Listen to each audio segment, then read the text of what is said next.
De eso va esencialmente la ciberresiliencia, es confrontar este nuevo mundo en donde todo y todo está hiperconectado.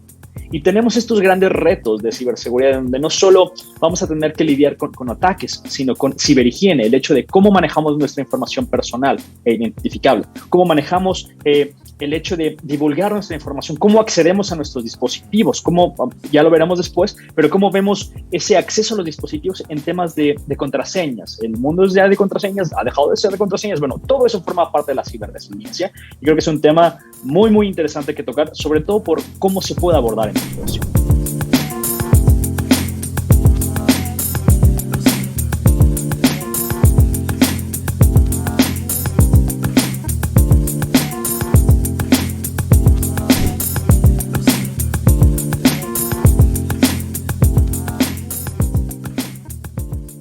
Soy Nicolás Paut y les doy la bienvenida a un nuevo capítulo de América Digital News TV, un espacio donde hablamos de marketing digital, internet de las cosas, telecomunicaciones, fintech, open banking, todos los temas que están marcando la pauta en esta industria.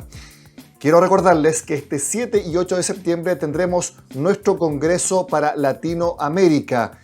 Participen, agenden esos días para que lo dediquen, hagan networking, vayan pensando en todos los temas que van a poder ver, van a poder desarrollar y por supuesto que van a sacar ideas que hagan mejores y de mayor escala sus negocios en cualquier parte del mundo donde se encuentren. Y en esta jornada vamos a hablar de ciberseguridad.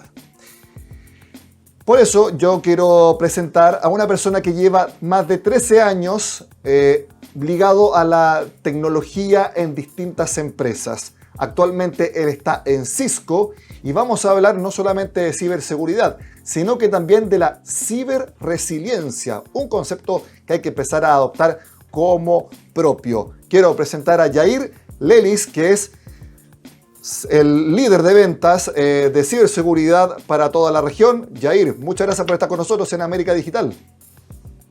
Nicolás, muchas gracias. Un placer y más que listo para hablar de cosas interesantes el día de hoy en ciberseguridad. Cuéntanos un poco sobre tu carrera. Yo mencioné que llevas 13 años ligado a esta área. Cuéntanos los fenómenos que has visto y específicamente cuál es el proyecto más importante que estás liderando ahora en Cisco.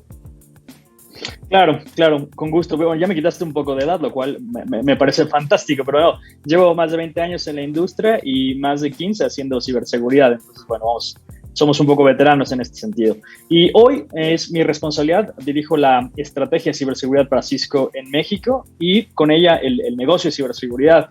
Y bueno, tenemos ahí muchas interacciones con nuestros clientes. Entonces, para nosotros es importantísimo llevar el mensaje de ciberseguridad y empezar a hacer que la tecnología se empiece a vender como algo mucho más natural dentro de todas nuestras arquitecturas, llámese data center, cloud, networking, todo eso, ¿no? Entonces, esa es nuestra misión y evidentemente ahondar mucho más en la cultura de ciberseguridad, que es algo interesantísimo para toda la región. Y una cultura en que hay que adoptar el concepto de ciberresiliencia. Yo he escuchado resiliencia en distintos ámbitos, pero no lo había escuchado en ciberresiliencia. ¿A qué apunta exactamente este concepto?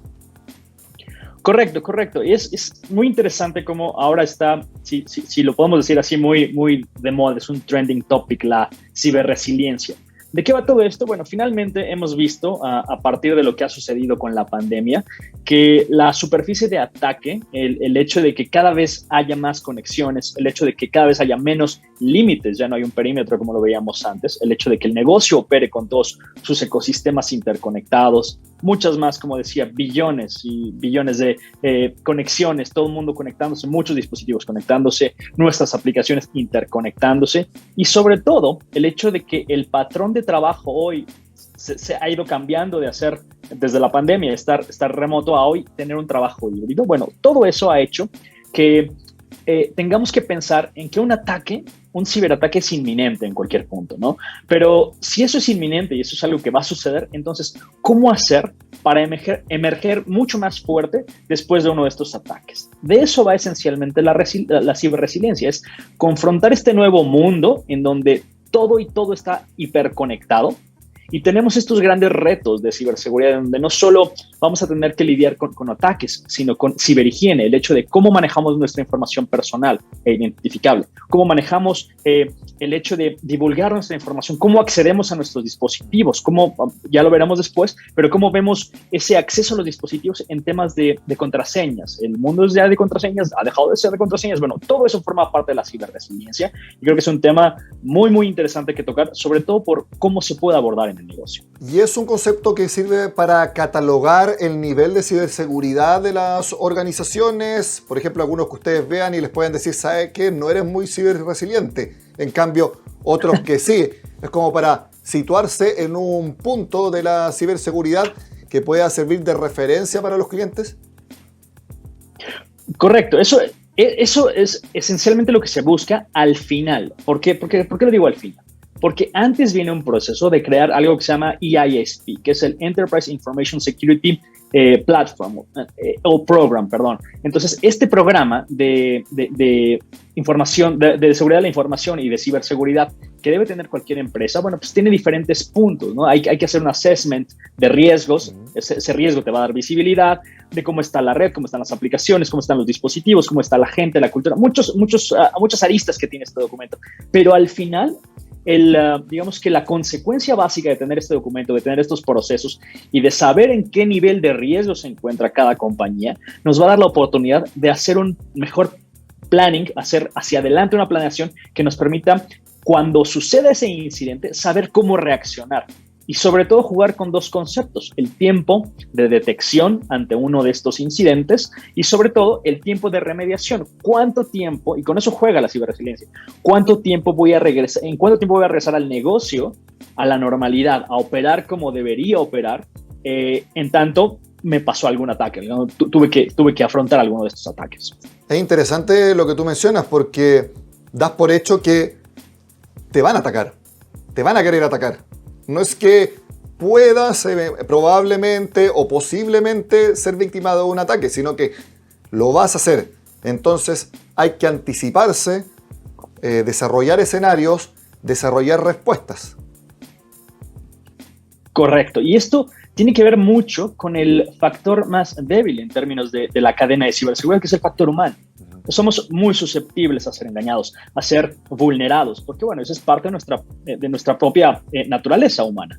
Pero aquí vale la pena que, una vez asumiendo que nos van a atacar en algún punto, que vamos a tener algún tipo de brecha en algún punto, hay que hacer algunas preguntas hacia adentro que nos van a permitir saber cuán resilientes somos. Es decir, de todas las amenazas que estamos viendo en este momento, ¿cuál es la más importante para nosotros? ¿Cuál podría dejar al negocio fuera de operación?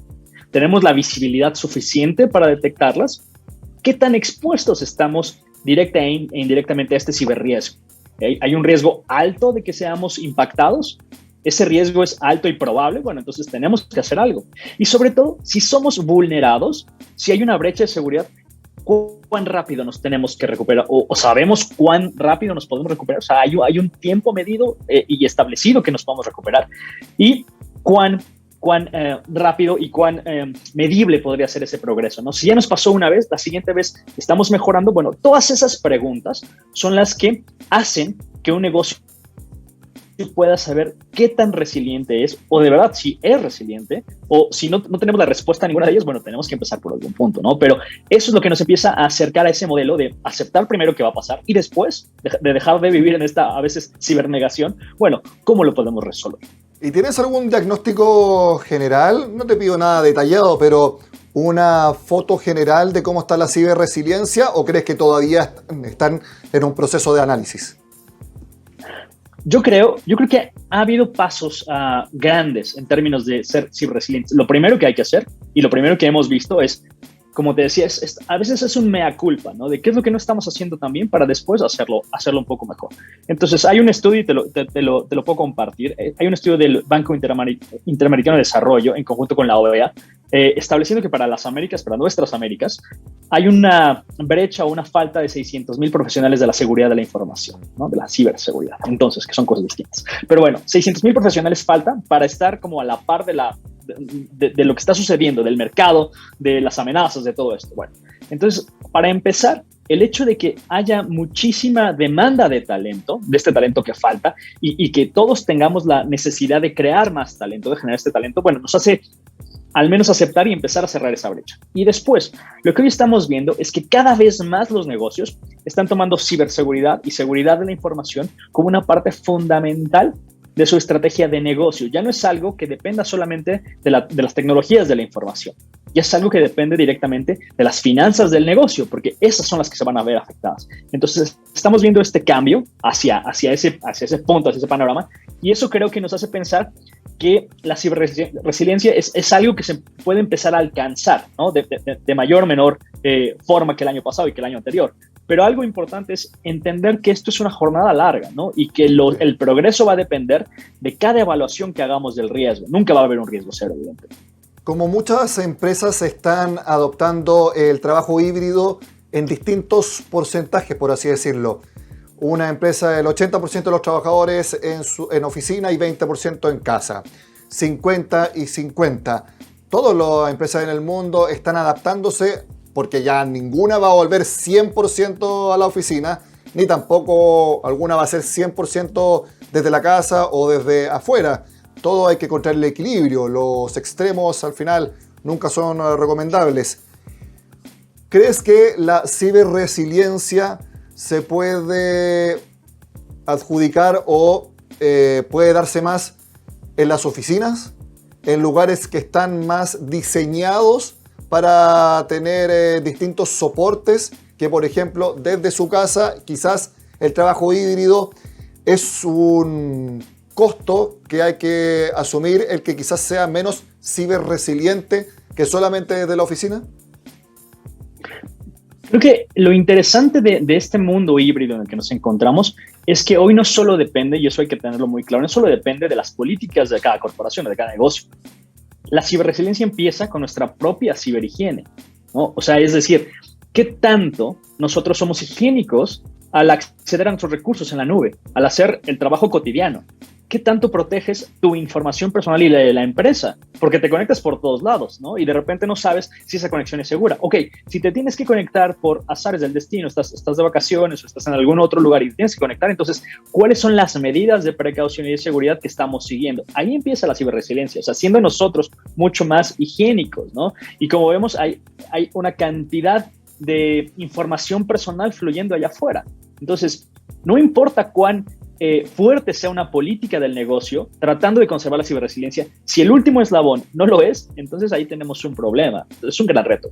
Háblame sobre esta ciberhigiene, porque cuando te escuché por primera vez decirlo, yo pensé que te referías a borrar spam, a mensajes de WhatsApp que uno ya no necesita borrarlos. Yo por lo menos en eso soy muy ciberhigiénico, pero me parece que vas y apuntas a que la ciberhigiene tiene que ver con ir cambiando constantemente las claves, no repetirlas para un servicio y para otro, ser un cibercuidadoso. ¿A eso te refieres con ser ciberhigiénico?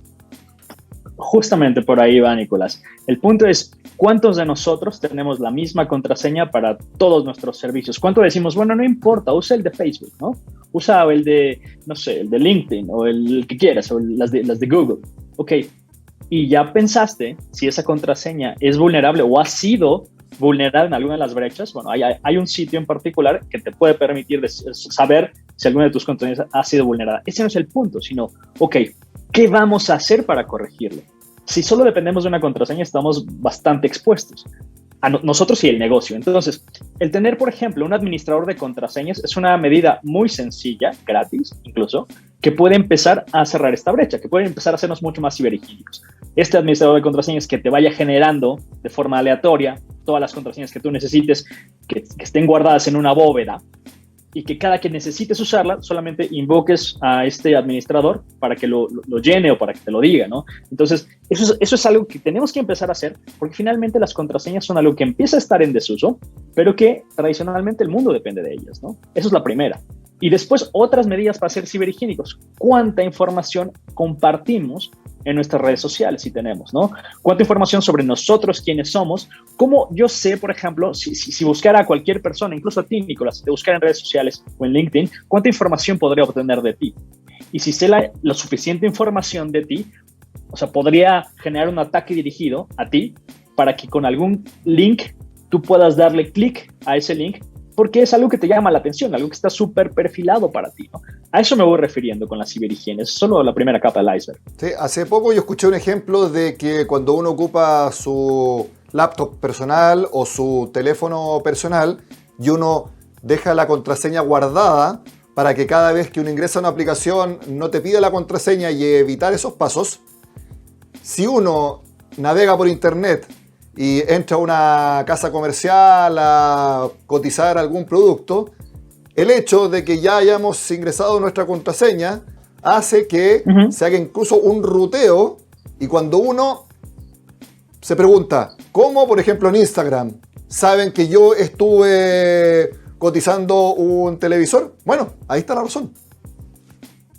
Eso es parte importante de cómo te están perfilando, de qué clics estás haciendo, sobre todo de si estás permitiendo que la aplicación haga un tracking en tu teléfono, por ejemplo, de dónde estás y de qué estás haciendo, ¿no? Y eso es súper configurable en las opciones de privacidad. Todos te dan las opciones, pero también la mayoría de nosotros damos, sí, ok, accept all, y no sabemos qué comprometimos, ¿no? Y tal vez cuando te quieras enojar y reclamar, es algo que ya está en un contrato que tú mismo aceptaste, ¿no? Y eso también es parte de ser ciberhigiénico. En algún momento, cuando hay una brecha de seguridad y la información esté, por ejemplo, vulnerada, imagina, o sea, tú vas a decir, ok, mi contraseña fue vulnerada en alguna brecha, ok, pero ¿qué tal si esa misma contraseña la usaste en más cosas o en más sitios o en más aplicaciones? Bueno, entonces tienes un severo problema porque es muy probable que esa información vaya a ser vulnerada por alguien y vaya a ser utilizada en tu contra, ¿no? Entonces tenemos muchos ejemplos de ellos, sobre todo últimamente, en este año. Bueno, le ofrezco la idea a Cisco. Sería muy bueno que hicieran cursos de ciberhigiene porque en realidad necesitamos mucha ayuda al respecto. Quizás acá en América Digital también podamos hacerlo más adelante. Ahora, Yair, quiero llevarte a un tema que lo encuentro muy interesante y que es un servicio que ustedes en Cisco empezaron a ofrecer el año pasado. Cisco Duo, que es una forma de entrar a aplicaciones en la nube precisamente sin la necesidad de tener un password o una clave. Es correcto. Y te cuento un poco de dónde viene esta necesidad. Como sabes, hoy es realmente algo indispensable entrar a cualquier tipo de aplicativo. Antes eran solo los financieros, los bancarios, donde tú tenías un multifactor de autenticación. ¿Qué es un multifactor de autenticación? Es una autenticación que se basa en dos cosas. Algo que yo sé, que es mi password, y algo que yo tengo, que es el token, ya sea físico o virtual. Eso es en resumidas cuentas, multifactor. Pero ¿qué pasa con eso? Bueno, eventualmente eso se ha ido desgastando. Creo que es algo que tenemos que evolucionar, que seguir usando, pero que evolucionar. ¿Por qué? Nos preguntamos otra vez en el término de la ciberhigiene, ¿cómo hago para yo ingresar a mi cuenta de Twitter o de Instagram o de lo que sea? Particularmente, yo siempre pongo un multifactor de autenticación, no solamente por si vulneran mi contraseña, me tienen que pedir algo que solo yo tengo, ¿no? Que es el token. Pero en este caso, el término de passwordless o sin contraseñas depende de dos factores diferentes, que es algo que tienes y algo que eres. En este caso, el algo que tienes es tu teléfono, tu dispositivo personal, es algo que tú tienes. Esa es la primera forma de acceder. El segundo factor sin password es algo que tú eres, y eso tiene que ver con biométricos, que puede ser tu Face ID en Apple, por ejemplo, ¿no? Entonces, no hay quien te suplante, solo puede ser tú. Y si ves ahora cómo han evolucionado esos biométricos a partir de la pandemia, incluso te pueden reconocer teniendo tu mascarilla, tu cubrebocas puesto, ¿no? Entonces, esas dos cosas son las que nosotros estamos impulsando como un método de siguiente generación en términos de multifactor de autenticación. Ahora, bueno, ¿cuáles son los beneficios? Bueno, finalmente es una belleza tener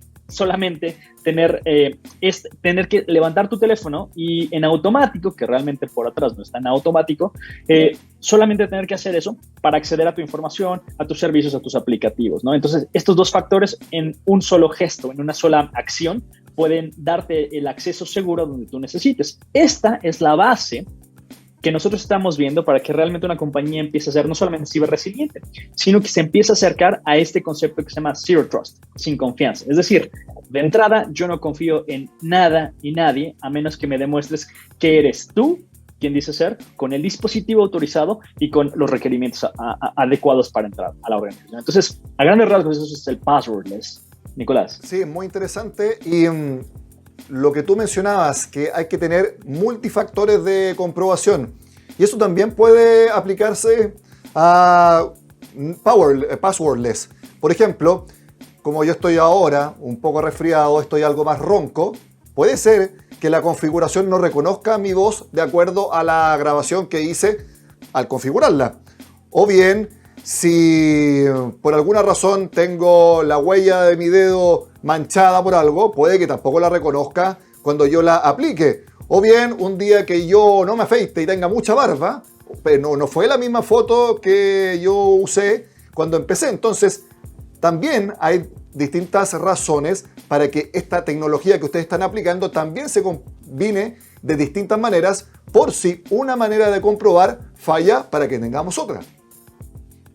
Es correcto, o sea, tenemos la capacidad de hacerlo con diferentes factores, con diferentes, digamos que, puntos de control en términos biométricos. Entonces, esto nos permite hacer que la experiencia del usuario pues, no sea complicada, sino que realmente, si no es un factor, bueno, pueda ser un segundo factor o un tercer factor, y que eso, sobre todo, fortalezca la postura de seguridad y la visión que tiene la empresa de ciberresiliencia que estábamos viendo, ¿no? Esto no importando si usas una marca de dispositivo u otra, ¿no? Eso es, vamos, indistinto. Se pueden hacer diferentes plataformas de biométricos en diferentes puntos, se pueden apuntar diferentes factores, diferentes llaves, y todo queda grabado, todo queda configurado en nuestra solución que se llama Duo, para que puedas acceder de forma segura, ¿no? Creo que esto es un cambio importante, es una evolución importante de las contraseñas, como decíamos al principio, ¿no? Y el mundo debería empezar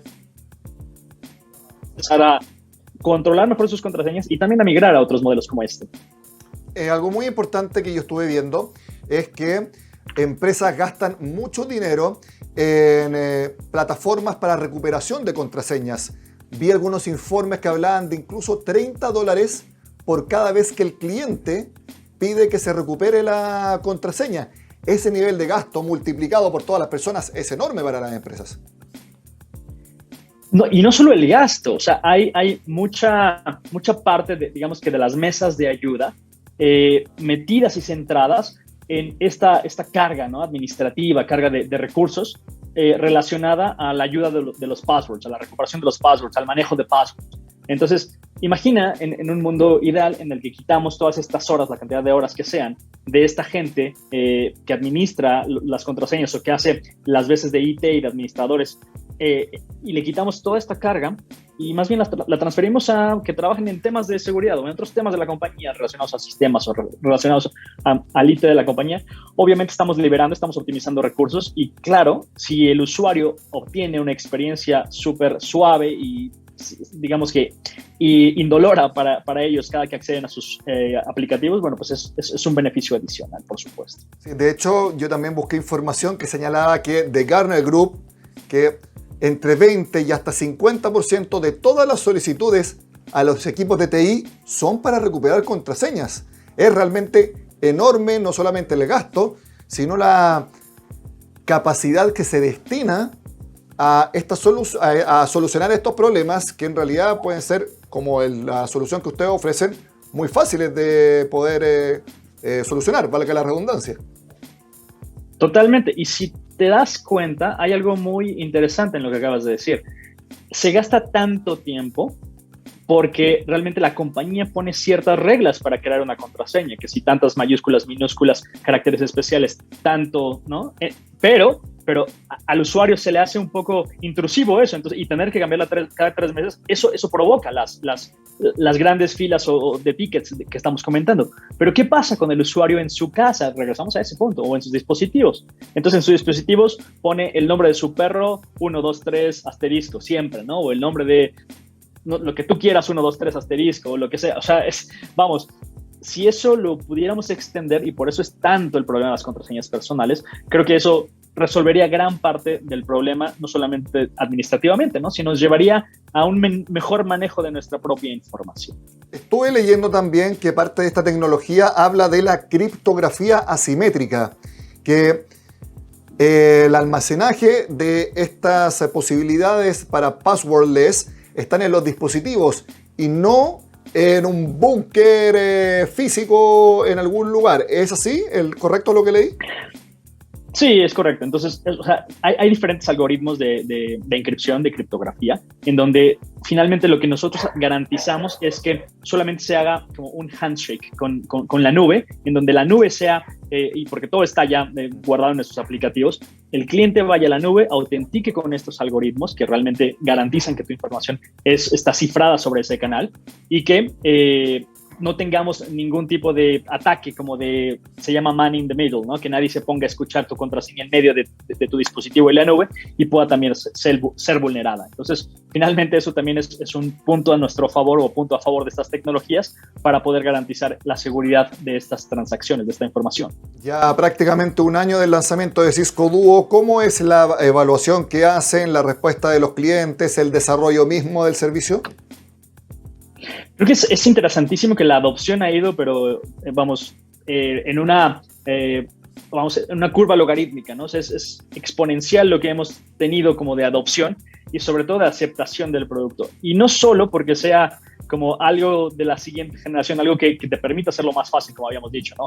Es algo que finalmente es muy sencillo de hacer. Entonces, cuando al cliente, cualquiera que sea, le presentas una solución que no le representa una mayor capacitación o educación para los usuarios y que eso a la vez, además de ser fácil, garantiza que tu ciberresiliencia aumente y que la forma de manejar tus contraseñas te haga llegar a un punto más seguro, entonces creo que eso es algo que nos ha ayudado mucho a tener este mensaje. Y además de todo, como la cereza en el pastel, acá es muy, muy importante que cuando hablamos de tendencias en la industria, como decía hace un momento, de Zero Trust, y le dices, bueno, pilar de Zero Trust es manejar las contraseñas adecuadamente, y esta es la forma de hacerlo mucho mejor o más higiénicamente. Entonces, bueno, el cliente empieza a abrir conversaciones, empieza a hacer que el negocio escuche otras conversaciones y creo que por ahí son grandes puntos de partida para lo que hablamos de ciberresiliencia. Exacto, porque es muy importante a veces entrar a servicios que son de primera necesidad.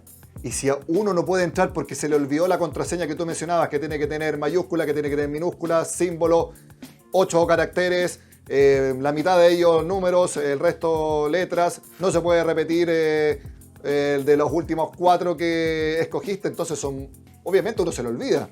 Y para entrar a redes sociales, ok, no es de primera necesidad, pero por ejemplo para entrar a un banco a hacer una transferencia que necesita inmediatamente, ahí uno tiene problemas serios si se le olvidó la contraseña. Entonces me imagino que quizás por esa industria está la mayor aceptación de Cisco Duo, puede ser la banca, servicios financieros, quizás también servicios de salud. Creo que es muy variado lo que hemos hecho y sobre todo lo que también es parte de la estrategia es empezar a posicionarlo en las ofertas administradas de nuestros partners, de nuestros socios de negocio.